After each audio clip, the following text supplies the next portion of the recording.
இன்றைக்கி lunch combo மெந்தி குழம்பு, சாத்துமது, கீரை. ரொம்ப நாள் கழித்து உங்களை சந்திக்கிறதுல பெருமகிழ்ச்சியும் பேரானந்தமும் அடைகிறேன். நிஜமாக அதை வார்த்தையால் விவரிக்க முடியல.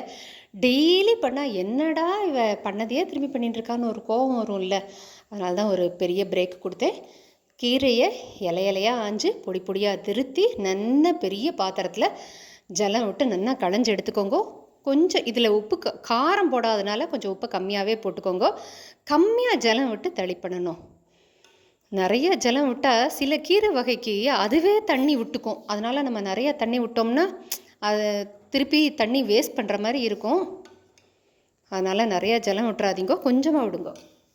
ரொம்ப கொஞ்சமாக. அடுப்பை சின்னதாக இருக்கட்டும், அது பாட்டு கொதிச்சுட்டு இருக்கட்டும்.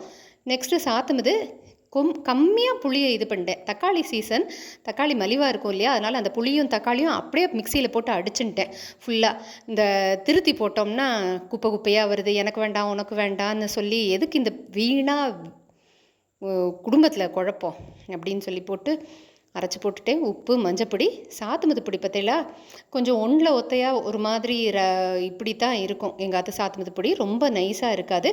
நைஸாக பண்ணோம்னா 4 ஸ்பூன் போட்டிருக்கேன். நைஸாக பண்ணோம்னா கொஞ்சம் குழன்னு இருக்கிற மாதிரி இருக்கும், தெளிவாக தங்காது. சாத்துமதுனா கொஞ்சம் தெளிவாக இருந்தால் தான் சாத்துமது. குழன்னு 2 கட்டானா என்ன மாதிரி இருந்தால் அது சாத்துமது இல்லை. சரியா? என்னடா இது அல்வா கலர்ற மாதிரி கலரின்னு இருக்காளேன்னு நினைக்காதீங்கோ. அவசியம் இல்லை, நீங்கள் பாட்டு சிம்மில் வச்சுட்டு போகலாம்.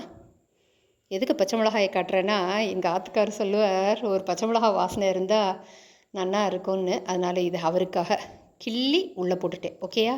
கீரி உள்ளே போட்டுட்டேன். அது பாட்டு கொதிச்சுட்டு இருக்கட்டும்.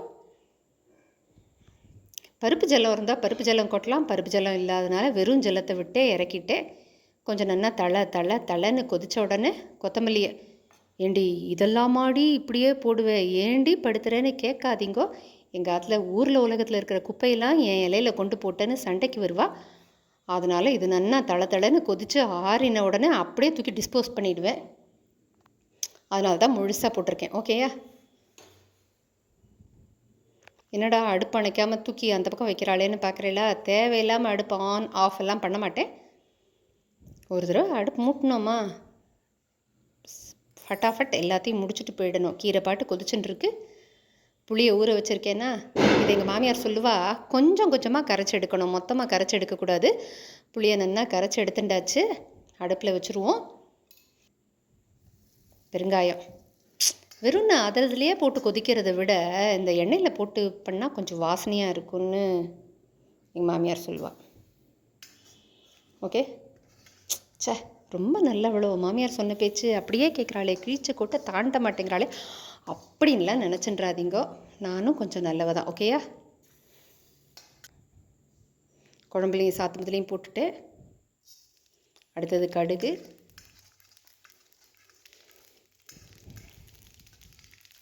வடித்த உடனே கீரை, சாத்துமது.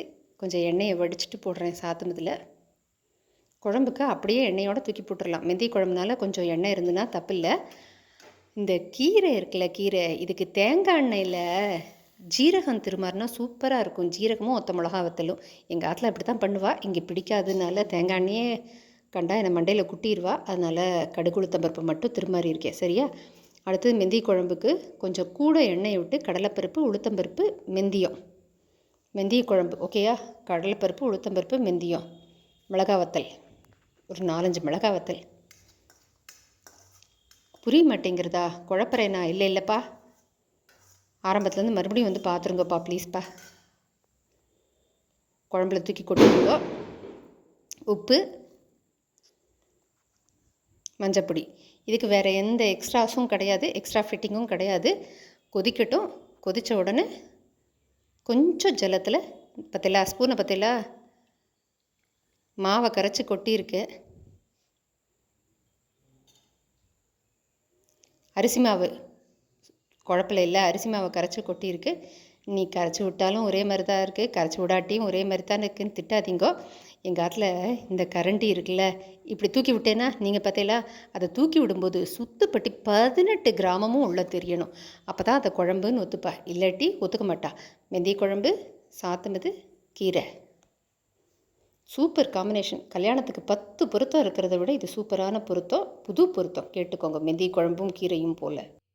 வெண்ணிலாவும் வானும் போல, வீரனும் கூர் வாளும் போல. சரியா? இது வரிசையில் இந்த மெந்தி குழம்பும் கீரையும் போலன்னு தெரியல. இல்லாட்டி இந்த ஒரு வார்த்தையும் சேர்த்துருப்பா. ட்ரை பண்ணி பாருங்க. பாய்.